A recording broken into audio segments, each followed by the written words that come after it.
Okay, welcome everyone to a new episode of Technique Tuesday. This week we're going to be looking at how to perform the squat with perfect technique. Now, the back squat is often referred to as the king of lower body exercises and even the king of all exercises. And that's an appointment I think it actually deserves. Before we jump into the technique for this exercise, let's take a look at what muscles we're going to be targeting with this movement first. So with the squat, we're training simultaneous hip extension, where the hips straighten out on the way up, and knee extension, where the knees straighten out. The hip extension component will be handled primarily by the glutes, getting some assistance from the adductor magnus. And even though the hamstrings can perform hip extension, they actually don't contribute much to the squat at all because of the bent knee, meaning their muscle length doesn't change much throughout the range of motion. The knee extension component will be handled by the quadriceps and will be performing an isometric lumbar extension contraction, which will be handled by the spinal erectors of the lower back. Now, another very common misconception is that the abs are highly active in the squat, but that simply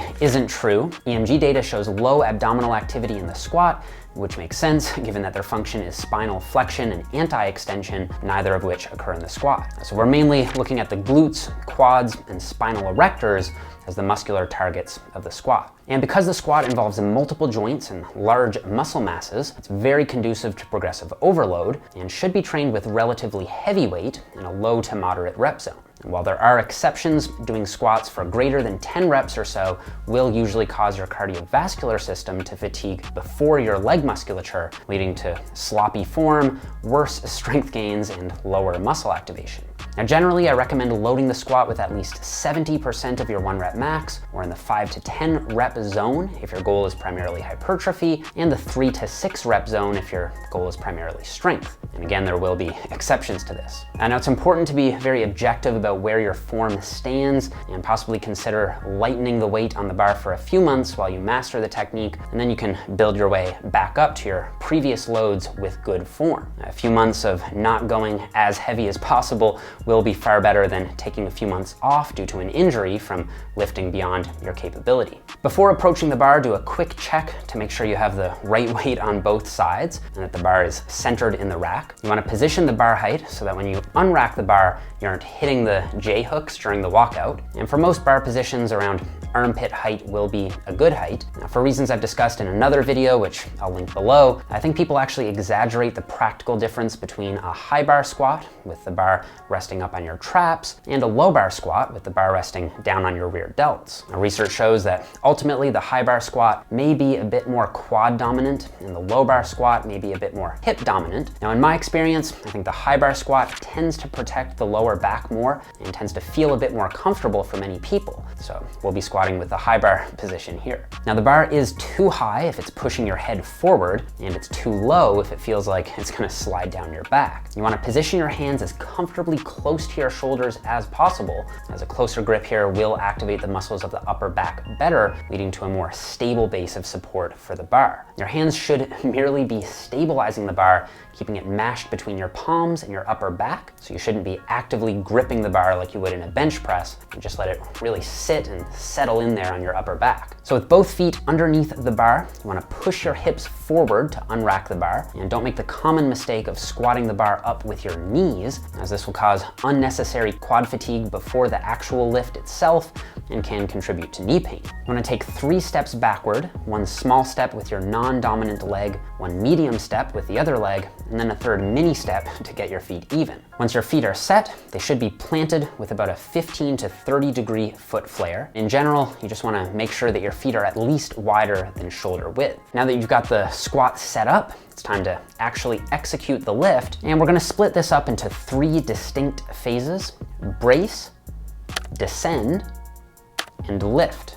So for the bracing phase, your heel and big toe should be making even pressure on the ground, meaning your weight should be centered on the middle of your foot. Now, I don't really like the cue to keep your weight on your heels since it can throw your balance off and cause your hips to shoot up early. You really want to have your weight evenly distributed across the entire foot. Your head should be slightly extended with your eyes gazing straight ahead, and your elbows should be pointing slightly back. So try not to position them directly under the bar, which can lead to elbow pain. You want to pull a huge breath of air deep into your diaphragm, pushing your gut out against your belt to create a solid, rigid column down your spine.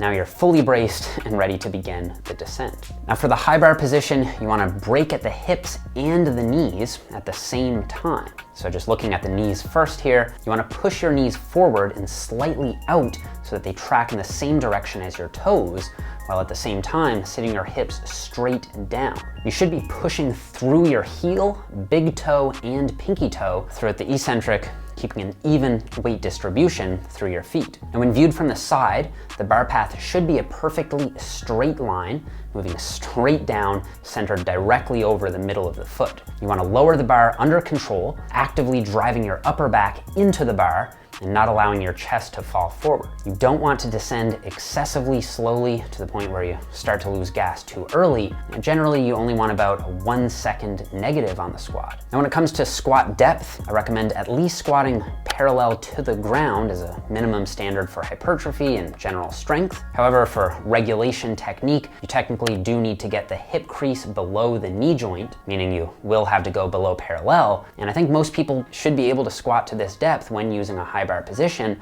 and with the appropriate stance width for particular skeleton and mobility. So this position is what we'd call being in the hole. Unless you're doing paused squats as a specific training drill, you generally don't want to pause in the hole at all, but rather take advantage of the stretch reflex at the bottom and then immediately reverse the motion the second you hit depth. And although you do want to maintain an erect, upright posture during the positive, I'm not a big fan of the chest up cue myself, since it can cause some trainees to lean too far backward. I prefer to think about driving your back up into the bar while keeping your head slightly up, which is going to pull the spine into a good lifting position. Now remember that with the squat, we're trying to move heavy weight and maximize our strength potential. So don't worry about squeezing any muscles or feeling the burn or anything like that.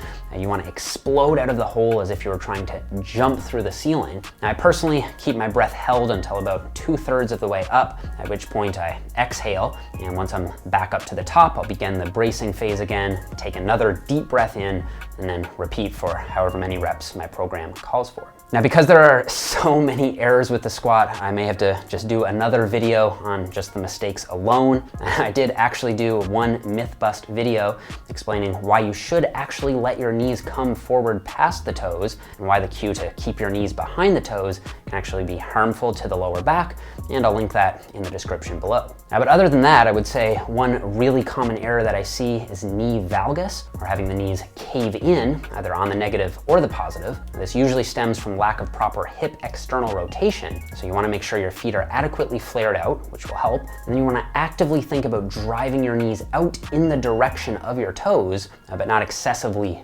beyond the direction of your toes. And simply placing a mini band or hip circle around your knees can help to cue for this and strengthen the hip abductors. And wearing a heeled squat shoe can also help here, since foot pronation, or losing your arch, is a known contributor to knee valgus. The other two common errors usually come as a 2-for-1 deal here, going too heavy and not going deep enough, because the squat, unlike say the deadlift, starts with the eccentric phase. So it's so much easier to cheat by loading up the bar with more weight than you can handle and then only going half the way down.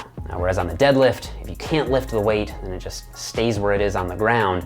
So it's a little bit harder to cheat on that one. Now you also want to be careful with butt wink or lower back rounding here. And if your back is excessively rounding on the squat, you may want to start cutting your depth a bit shorter, or just modify your stance width, either more or less wide. But I think that some degree of butt wink is basically an inevitability for many lifters and isn't a cause for too much concern, especially if it's mild and isn't causing any pain or discomfort. Foam rolling and dynamic stretching before squatting will also increase joint range of motion acutely and may help reduce butt wink as you hit depth. So if you can't squat due to injury, which I think really is the only reason you shouldn't be squatting, the first thing I'd recommend is some kind of machine or hack squat, or even a Smith machine squat if you find that to be more comfortable. Lunges are great as well, but won't have that same overloading potential as the squat will. And as a last resort, I'd say a leg press plus a lower back extension captures a decent amount of what the squat is training. Okay, so that is all that I have for the squat.